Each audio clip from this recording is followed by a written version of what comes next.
Good morning, students and my dear friends. I'm Dr. Shalini Shukla, and today is 29th of March 2022, Tuesday. Motivation of the day is learn from yesterday, live for today, and hope for tomorrow. In today's discussion, we are going to cover these articles. So let's start with article number 1 given on page number 4 of Business Standard. Land SPV on fast track as board structure finalized. कल के news analysis में हमने national land monetization company और asset monetization programme के बारे में discuss किया था, जहां पर हमने ये भी डिस्कस किया था गवर्नमेंट ने अप्रॉक्सीमेटली 5 एकड़ की लैंड आइडेंटिफाई करी है in order to go for monetization, और उसी के लिए एक स्पेशलाइज्ड एजेंसी फॉर्म करी गई है जिसका नाम है नेशनल लैंड मोनेटाइजेशन कंपनी, जिसको हम शॉर्ट फॉर्म में NLMC भी बोलते हैं. So it is a type of special purpose vehicle SPV. So NLMC will work as a land special purpose vehicle that will have approximately 13 members, and these 13 members would be headed by chief executive officer. तो 13 member होंगे इस particular company में जो कि land monetization की process को monitor करेंगे, manage करेंगे और एग्जीक्यूट करेंगे. और ये 13 मेंबर एक चीफ एग्जीक्यूटिव ऑफिसर जो कि एडिशनल सेक्रेटरी और जॉइंट सेक्रेटरी लेवल का ऑफिसर होगा उससे गवर्न होंगे. तो basically this will be the board structure for NLMC. 13 member board होगा प्लस 1 CEO. और जो ये मेंबर होंगे, जो ये बोर्ड का स्ट्रक्चर होगा, इसमें जो 13 मेंबर्स होंगे ये डिफरेंट एरिया से होंगे, जैसे कि real estate, banking, investment banking, construction, legal from the private sector. Different sector से एमिनेंट प्रोफेसर्स हो सकते हैं, प्रोफेशनल्स हो सकते हैं, गवर्नमेंट ऑफिशियल्स हो सकते हैं. They will actually manage this national land monetization company, जिसका अनाउंसमेंट लास्ट ईयर के बजट में हुआ था. लास्ट ईयर के बजट में गवर्नमेंट ने अनाउंस किया था कि there will be the specialized entity to monetize the non core assets of public sector undertakings, government departments. तो 13 डायरेक्टर होंगे इस पर्टिकुलर कंपनी के बोर्ड स्ट्रक्चर में, of which 7 would be the government official and 6 would be from the private sector that may be specialized into different field of importance. और जो 6 government representative on board होंगे that would be the additional और joint secretaries from the different departments. कौन कौन से departments? Department of economic affairs, ministry of housing and urban affairs, department of investment and public asset management, department of public enterprises, department for promotion of industry and internal trade, and last department of heavy industry. तो जो government के representatives होंगे वो different ministry और department से nominate होकर के यहाँ पर बोर्ड स्ट्रक्चर में NLMC के बोर्ड में जाएंगे. तो हम ये कह सकते हैं कि जो लैंड एक्विजिशन की प्रोसेस है गवर्नमेंट कि वो अब स्पीड और या फास्ट ट्रैक में आ चुकी, क्योंकि बोर्ड का स्ट्रक्चर भी फाइनलाइज हो चुका है और इसी मंथ में NLMC को अप्रूवल भी मिला है for functioning as a nodal agency in case of non core asset monetization. तो बहुत जल्दी गवर्नमेंट NLMC के जितने भी जो रेगुलेटरी फंक्शंस हैं, जो रेगुलेटरी रिक्वायरमेंट्स हैं, उनको पूरा कर रहे. So 9 PSUs have been identified about 3,479 acres of surplus land and building assets for monetization. कल के न्यूज़ में हमने डिस्कस भी किया था. So this NLMC will have 13 members, जहाँ पर एक चीफ एग्जीक्यूटिव ऑफिसर होगा जो कि एडिशनल सेक्रेटरी और जॉइंट सेक्रेटरी लेवल का होगा, और 13 डायरेक्टर्स में से 7 will be government officials and 6 would be from private sector. इसके अलावा board will have the flexibility to lay down the criteria for the selection of professionals. So upcoming financial year में government is planning to generate a large amount of revenue from non-core asset monetization program. अब देख लेते हैं article number 2 that is given on page number 4 of Business Standard. 11 crypto bashers evaded rupees 81.54 crore GST. 1 अप्रैल से crypto currency और digital assets को tax bracket में लाने के लिए जो भी नए रूल्स थे, नए रेजिम से वो इम्प्लीमेंट हो रहे हैं. और रीसेंट टाइम में हम क्रिप्टो एक्सचेंजेस से रिलेटेड क्रिप्टो करेंसी से रिलेटेड, क्रिप्टो इन्वेस्टमेंट से रिलेटेड कई सारे रूल्स को रेगुलरली डिस्कस करते हुए आ रहे हैं, और गवर्नमेंट भी और रेगुलेटरी बॉडीज़ भी इस पर्टिकुलर इशू पर बहुत हाई प्रायोरिटी दे रही हैं। और कई टाइम पर हमने न्यूज़ में डिस्कस भी किया है कि गवर्नमेंट ने इस पर्टिकुलर रूल में मॉडिफिकेशन किया या किसी और क्रिप्टो एक्सचेंजेस के लिए कोई और रूल लेकर के आई। आज के न्यूज़ एनालिसिस में 11 क्रिप्टो एक्सचेंजेस को आइडेंटिफाई किया गया है जहां पर उन्होंने अप्रॉक्सीमेटली 81.54 करोड़ का जीएसटी इवेट किया था as per the government regulatory bodies. तो सेंटर ने अप्रॉक्सीमेटली 95.86 करोड़ जो है वो रिकवर किए हैं। किससे रिकवर किए हैं? 11 क्रिप्टो एक्सचेंजेस से जिन्होंने गवर्नमेंट के अकॉर्डिंग जीएसटी इवेट किया है, जीएसटी को हाइड किया है या जीएसटी का पेमेंट नहीं किया है as per the data released by Parliament on Monday. और इसमें जो कि 81.54 करोड़ की जीएसटी पेंडिंग थी, जो रेस्ट रिमेनिंग अमाउंट है, जो डिफरेंस अमाउंट है, that includes the interest and penalty.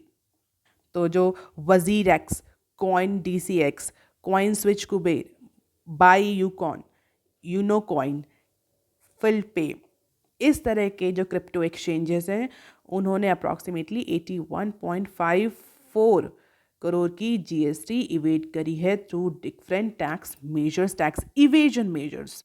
इसके अलावा अगर अदर क्रिप्टो एक्सचेंजेस की बात करें तो ये सारे क्रिप्टो एक्सचेंजेस भी इस लिस्ट में आते हैं, and that is why government is tightening the norms related to the tax treatment of all sort of digital assets. Of 11 exchanges, WazirX, या हम इसको बोल सकते हैं Zanmai labs, that actually operate as WazirX has evaded the maximum amount of GST approximately 40.5 crore. तो 50% का जो GST है वो केवल वजीर एक्स की जो क्रिप्टो एक्सचेंज है उसने इवेट किया है।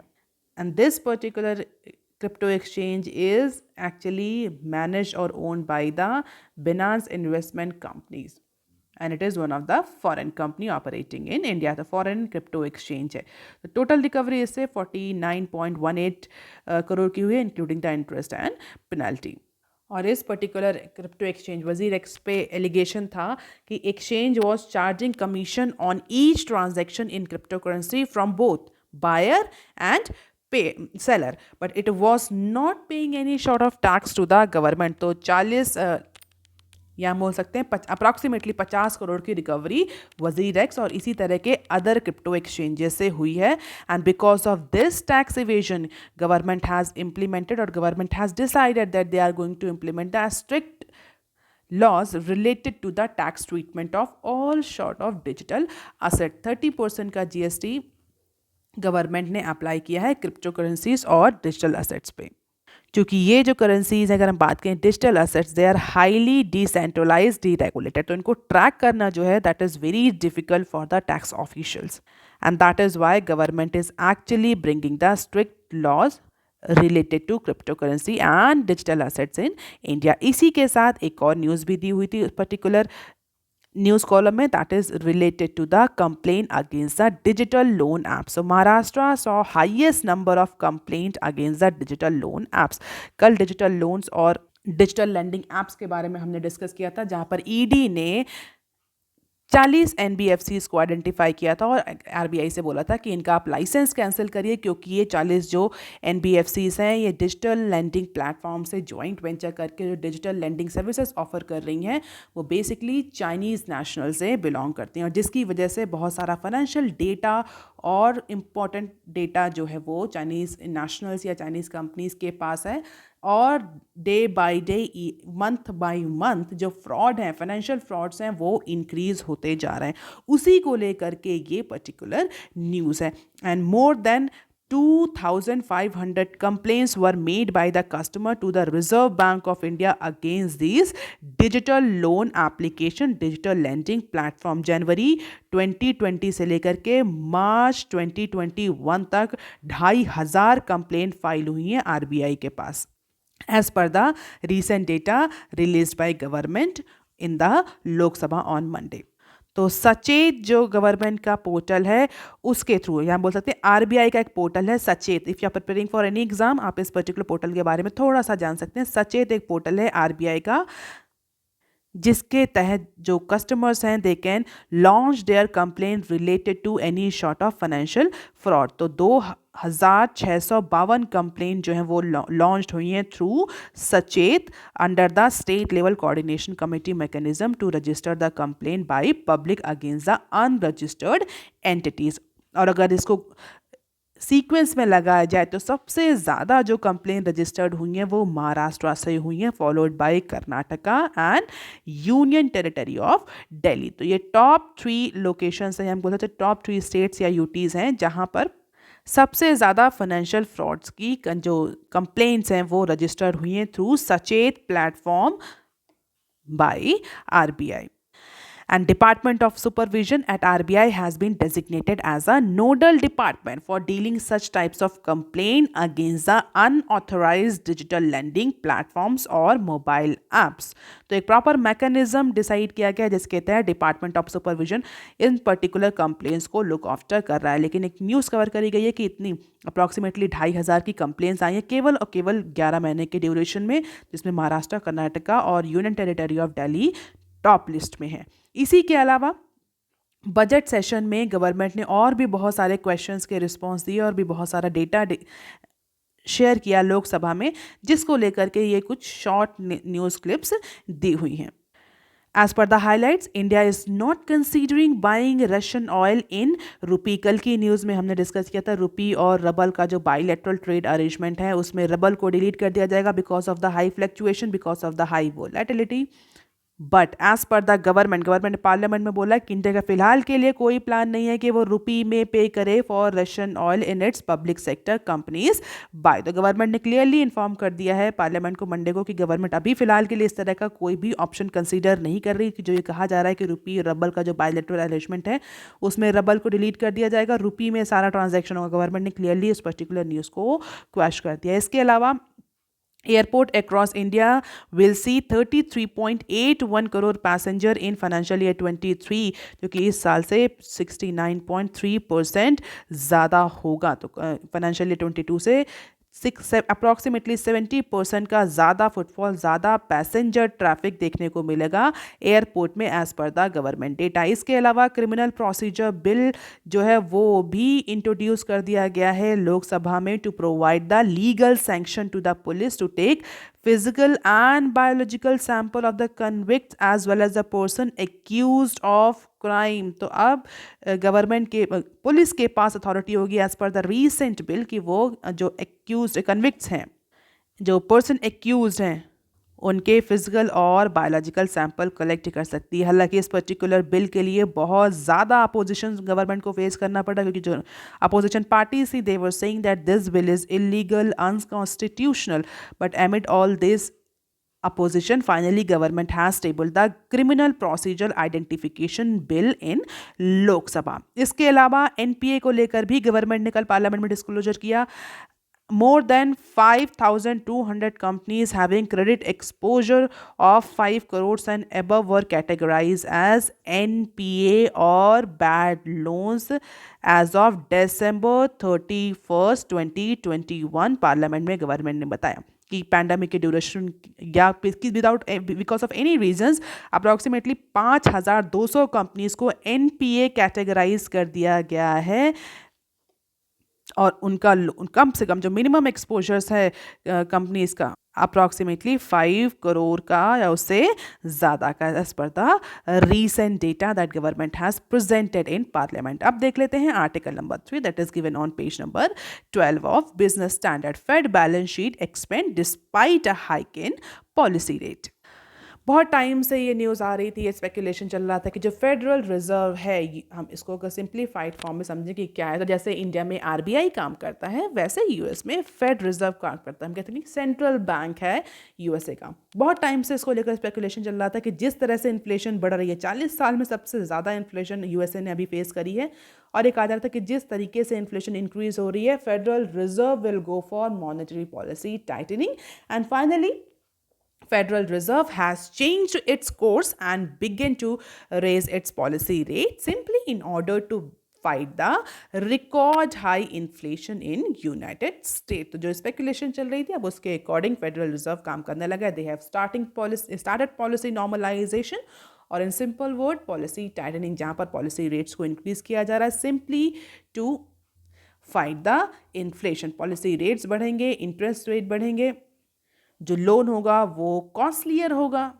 अगर लोन कॉस्टली होगा तो इंडिविजुअल्स और corporates will go for less loan, और वो या लोन या फाइनेंशियल्स को अपने मैनेज करने के लिए लोन नहीं लेंगे, जिससे मार्केट में मनी सप्लाई कम होगी और इन्फ्लेशन जो होगी वो डाउन होगी. मनी सप्लाई कम होगी तो इंडिविजुअल जो हाउस होल्ड्स हैं, जो कॉरपोरेट्स हैं, उनकी जो डिमांड है, प्रोडक्ट डिमांड, कंजप्शन, वो भी डिक्रीज होगा and that may leads to decrease in inflation. देखिए ओवरऑल सिंपल जो चेन है वो इस तरीके से चलती है. तो Federal Reserve has change its course and started raising the policy rate. So earlier this month, American Central Bank raised the interest rate by 25 basis points. So its first rate hike is more than 3 years. It had last raised the Fed fund rate in December 2018. तो 2018 के बाद से अभी 25 basis point का increase किया है American central bank federal reserve ने. और ये भी एंटिसिपेट किया जाता है कि जैसे ही फेडरल रिजर्व पॉलिसी चेंज के लिए जाएगा उसका इम्पैक्ट जितनी भी इमर्जिंग इकोनॉमीज हैं, स्पेशली इंडिया, उसमें क्लियरली देखने को मिलेगा. But yes, big adjustment in asset price are yet to come because US Federal continue to expand its balance sheet through asset purchase that translate into greater liquidity in the financial market as per the analyst.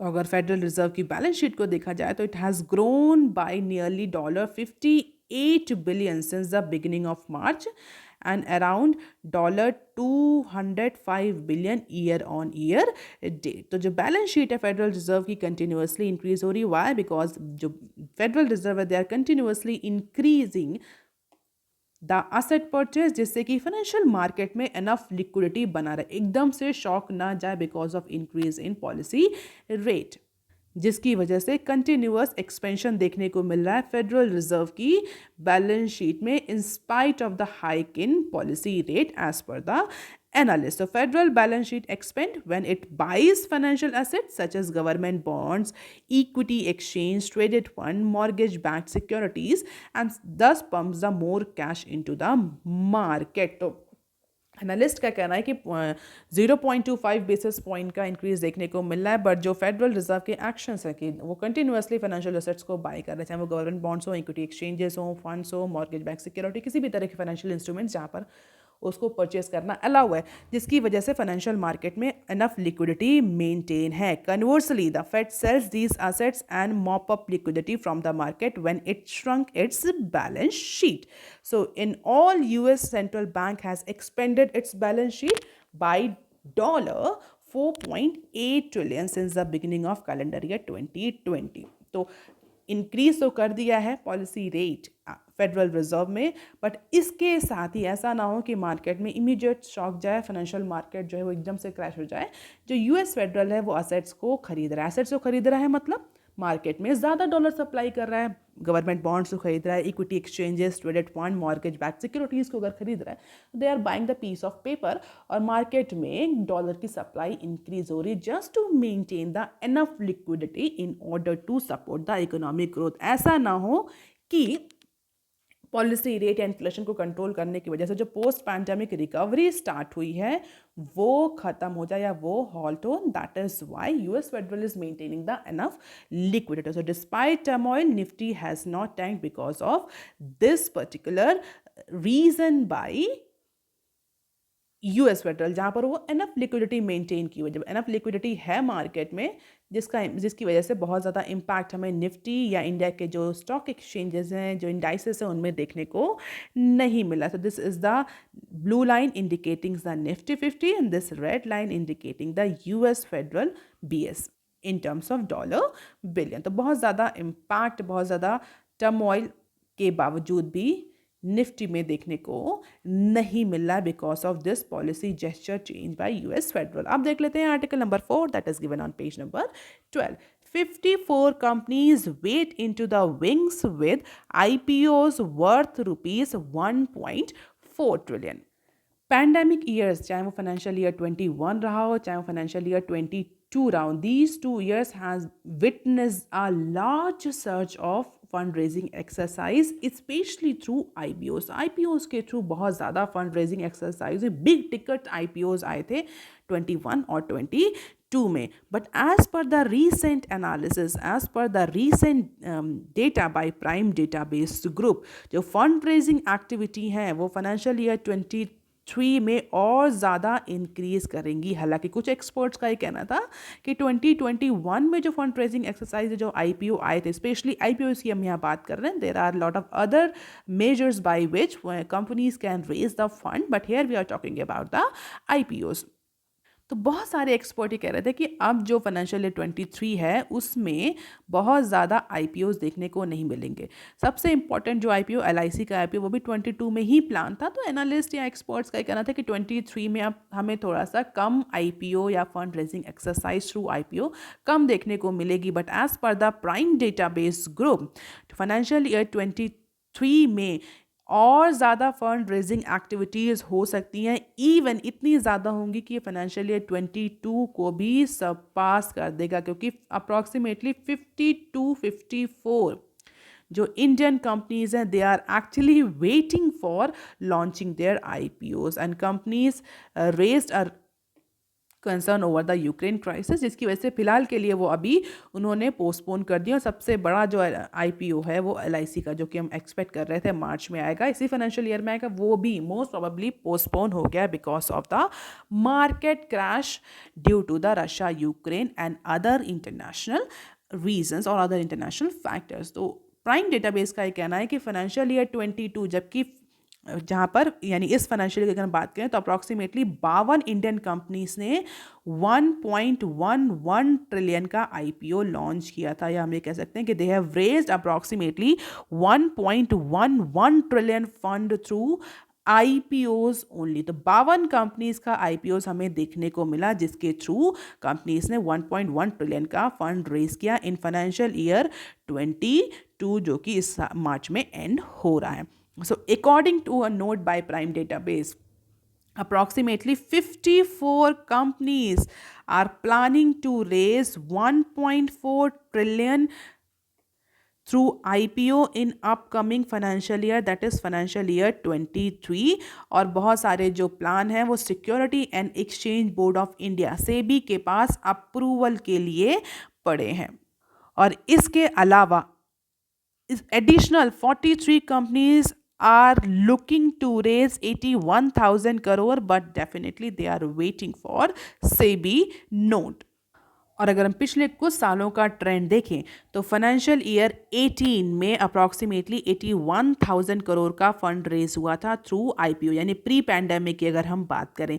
और इसके बाद से continuously जो ये number है ये increase होता जा रहा है। अगर इस फाइनेंशियल ईयर की बात करें, फाइनेंशियल ईयर 22, तो फाइनेंशियल ईयर 22 में अप्रॉक्सीमेटली 3.5 टाइम्स ज़्यादा फंड रेज हुआ है in comparison to the financial year 21। और 18 में तो हम जानते हैं 81,000 करोड़ का फंड रेज हो। तो ईयर बाय ईयर, चाहे 2018 की बात कर ले, फाइनेंशियल ईयर 19 की बात कर ले, 2020 की बात कर ले, 21, 22, कंटिन्यूसली जो है ये फंड रेजिंग एक्सरसाइजेस कंपनीज की इंक्रीज होती जा रही है, especially through IPO and IPOs from new age loss making technology startups, strong retail participation and huge listing gains were the other key highlights for financial year 22। Even कुछ loss making technology companies थी, technology startups थे, उन्होंने भी fund raising exercise करी।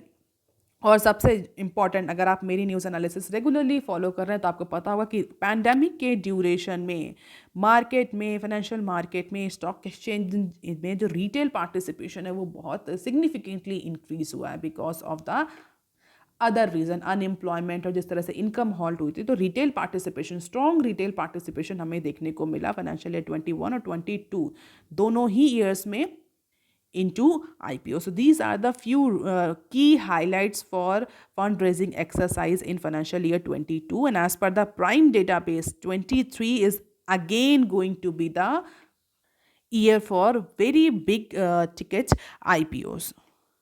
और अगर financial year 22 के biggest IPOs की बात करें, लिस्टिंग करें, तो हम, हालांकि आप सब अगर अवेयर हैं और रेगुलरली फॉलो कर रहे हैं बिजनेस स्टैंडर्ड एनालिसिस, तो आपको पता होगा। मगर अगर बड़े बड़े आईपीओस की बात करें कि फाइनेंशियल ईयर 22 में कौन कौन से बड़े बड़े आईपीओस आए, तो 197 कम्युनिकेशन, पेटीएम का आईपीओ, हालांकि जो बहुत ही वर्स्ट फॉर्म में फेल हुआ था। इसके अलावा Zomato, star health, PB fintech, Sona BLW, FSN e commerce, Nykaa, जिसको हम नाइका, जो कि बहुत सक्सेसफुल आईपीओ रहा फाइनेंशियल ईयर 22 में।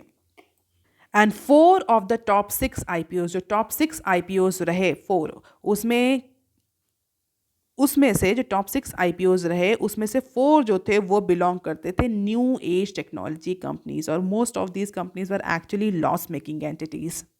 तो ये जो 6 कंपनीज थे, ये बिगेस्ट आईपीओ रहे, और इसमें से अगर हम देखें तो 4 कंपनी, 6 आईपीओस में से 4 जो थे वो टेक्नोलॉजी स्टार्टअप्स ही थे, जिन्होंने अप्रॉक्सीमेटली 38,734 करोड़ का फंड रेज किया। हालांकि गेन्स को अगर हम देखें तो इस साल 33% का गेन रजिस्टर हुआ in comparison to financial year 21, जबकि 36% का गेन देखने को मिला था। हालांकि एवरेज लिस्टिंग गेन जो रहा वो कम रहा in comparison to the previous years. But this was the trend in case of fundraising exercise in India, and it is anticipated to increase in this financial year also. And this is the trend.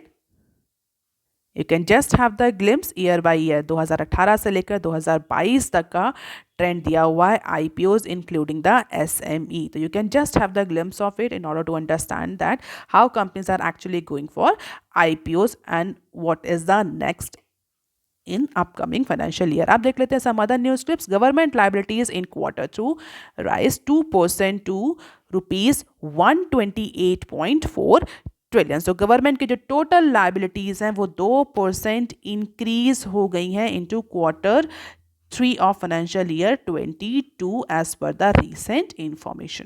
सो जो recent public data management report release हुई है, उसके according government की जो liabilities हैं वो 128.4 trillion तक increase हो गई in the month of December. And as per the Finance Ministry report, public debt accounted for 91.60% of the total outstanding liabilities in December quarter compared to the 91.15% at the end of September. तो हम ये कह सकते हैं कि 3 से 4 महीनों में हमें एक सिग्निफिकेंट इंक्रीज देखने को मिला है. और सबसे ज़्यादा जो debt liability, that is public debt accounted और अकाउंट्स. कल के न्यूज़ एनालिसिस मैंने आपसे डिस्कस भी किया था कि आप मुझे कमेंट सेक्शन में लिखकर बताइए कि फाइनेंशियल ईयर 23 के लिए गवर्नमेंट ने जो फिस्कल डेफिसिट का बजटेड एस्टिमेट रखा है वो कितना है. What is the budgeted estimates for fiscal deficit for financial year 23. तो कमेंट सेक्शन में आज आप मुझे लिखकर बताइए. अब देख लेते हैं next clip. Reliance close to sealing 5G deals with Samsung. So Reliance Jio is in advanced talks with South Korean consumer electronic and telecom company, that is Samsung, for working as a third party technology provider. किस लिए? 5G roll out network को all across the country implement करने के लिए. तो Reliance and Samsung जो है they are going for joint venture, where Reliance is asking for technology support, जिससे कि रिलायंस जो है वो इंडिया में 5G सर्विसेज को रोल आउट कर सकें. As per the people aware about this matter, these talks are actually on its advanced stage. तो 5G के ट्रायल की हम बात करें तो मुंबई में अभी 5G का ट्रायल चल रहा है, और 4G नेटवर्क के केस में ऑलरेडी रिलायंस और सैमसंग पार्टनरशिप में हैं. तो 5G के लिए भी ये नेगोशिएशन स्टार्ट हो गया. अब देख लेते हैं next clip. Sri Lanka seeks $1.5 billion more from India. Crisis की सिचुएशन में we all know Sri Lanka is going into the crisis situation, जहां पर इकोनॉमी जो उनकी है वो बहुत डोलड्रम की सिचुएशन में. हालांकि इंडिया ने रुपी और इम्पोर्ट के लिए बहुत सारा उनको लाइन ऑफ क्रेडिट भी प्रोवाइड करी थी, apart from additional supporting. Now Sri Lanka is actually looking for another line of credit up for $1.5 billion from India. तो एक और लाइन ऑफ क्रेडिट की डिमांड करी है श्रीलंका ने इंडिया से कि 1.5 बिलियन का लाइन ऑफ क्रेडिट उन्हें और प्रोवाइड किया जाए so that they can actually repay और they can actually pay their imports bill for essential commodities. So 22 million countries is struggling to pay for essential imports after 70% drop in their foreign exchange reserve in last 2 years. और अब श्रीलंका के पास इतना पैसा भी नहीं कि वो अपने जो इम्पोर्ट्स बिल हैं वो उनको पूरा कर पाएँ और जिसके लिए वो इंडिया से 1.5 बिलियन का लाइन ऑफ क्रेडिट एडिशनल मांग रहे हैं. स्टूडेंट माइंडेड इंडिया ऑलरेडी कई बार उन्हें एक सफिशिएंट और एक अच्छे खासे हेफ्टी अमाउंट का line of credit India provide कर चुका है श्रीलंका को to support its economy. But because of the currency devaluation Sri Lanka is again looking for another line of credit for India. So in Sri Lanka, fuel is in short supply, food prices are actually increasing and protests have broken out as Sri Lanka government prepares for talks with International Monetary Fund amid the concern over the country's ability to pay back its foreign debt. तो internal जो protest चल रहा है वो तो चल रहा है, इसके अलावा इकोनॉमी भी बहुत ज़्यादा डोलड्रम की सिचुएशन में है. Let's see India will accept this particular line of credit और सजेशन बाय श्रीलंका और नॉट. अब देख लेते हैं next clip. High inflation to compel RBI to signal neutral policy instance as per SNP. So Reserve Bank of India would be compelled to go for neutral policy instance or tight monetary policy or policy normalization in the upcoming monetary policy committee review meeting that is scheduled in the month of April as per the S&P global rating agency. S&P global rating agency के according अब RBI के पास बहुत ज़्यादा margin नहीं है क्योंकि जो CPI है वो भी आरबीआई की रेंज से बाहर हो चुका है, 6 से ऊपर चल रहा है. WPI ऑलरेडी डबल डिजिट्स में है. तो अब as per standard and poor, S&P is standard and poor के अकॉर्डिंग आरबीआई के पास बहुत ज़्यादा मार्जिन नहीं है. अब आरबीआई को कहीं ना कहीं इन्फ्लेशन को टैकल करने के लिए न्यूट्रल पॉलिसी इंस्टांस या मॉनेटरी पॉलिसी नॉर्मलाइजेशन के लिए जाना पड़ेगा. अभी तक आरबीआई एकोमोडेटिव पॉलिसीज़ को लेकर के चला था जिससे कि मार्केट में इनफ लिक्विडिटी रहे और ग्रोथ जो है वो सपोर्ट होती रहे. और आरबीआई गवर्नर ने भी कई बार इस इशू को, इस पर्टिकुलर इंस्टांस को, इस पर्टिकुलर स्टैंड को रीटरेट किया, कहा कि RBI will keep supporting the growth. अभी फिलहाल के लिए आरबीआई का जो प्राइमरी कंसर्न है वो इन्फ्लेशन नहीं है, but yes RBI will keep track on inflation also. But थोड़े से इन्फ्लेशन की कॉस्ट में RBI will try to support the growth. But standard and poor ने अभी रिसेंटली बोला है कि जिस तरीके से इन्फ्लेशन बढ़ रही है, average consumer inflation is likely to stay firm at 5.4% in financial year 23. और इसको देखते हुए आरबीआई के पास बहुत ज़्यादा स्पेस नहीं है ग्रोथ को सपोर्ट करने के लिए. RBI will likely raise the repo rate by 50 to 70 basis point through fiscal year 2023 and by another 50 basis point in upcoming financial year 24. क्योंकि अगर आरबीआई ने इस तरह के स्टांस नहीं लिए तो definitely inflation will be uncontrol. और इसके अलावा मूडीज़ ने भी इस पर्टिकुलर इशू को इंडिकेट करते हुए कहा कि अगर यूएस फेडरल और ज़्यादा पॉलिसी नॉर्मलाइजेशन पर जाता है, जैसा कि भी रिसेंटली यूएस फेडरल ने स्टार्ट किया है पॉलिसी नॉर्मलाइजेशन, 25 बेसिस पॉइंट का जो पॉलिसी टाइटनिंग है वो किया, अभी हमने डिस्कस किया फर्स्ट न्यूज़ में. तो मूडीज़ के अकॉर्डिंग अगर US federal reserve accelerate its path for policy normalization, उसके बाद आरबीआई के पास तो बहुत ज़्यादा चॉइस नहीं रह जाएगी but to commence the policy tightening as inflation remains elevated. तो यूएस फेडरल के एक्शन का भी इम्पैक्ट आरबीआई पर पड़ेगा. तो जो अप्रैल में मॉनेटरी पॉलिसी कमेटी की मीटिंग शेड्यूल है उसमें आरबीआई पॉलिसी टाइटनिंग या पॉलिसी नॉर्मलाइजेशन के लिए जा सकता है as per the different rating agencies. So that is all for today students. If you want lecture PDF you can join my Telegram channel. You can also follow me on other social media platforms. If you have any query and suggestion, you can write on comment section below. Please like, share and subscribe. Thank you. Have a nice day.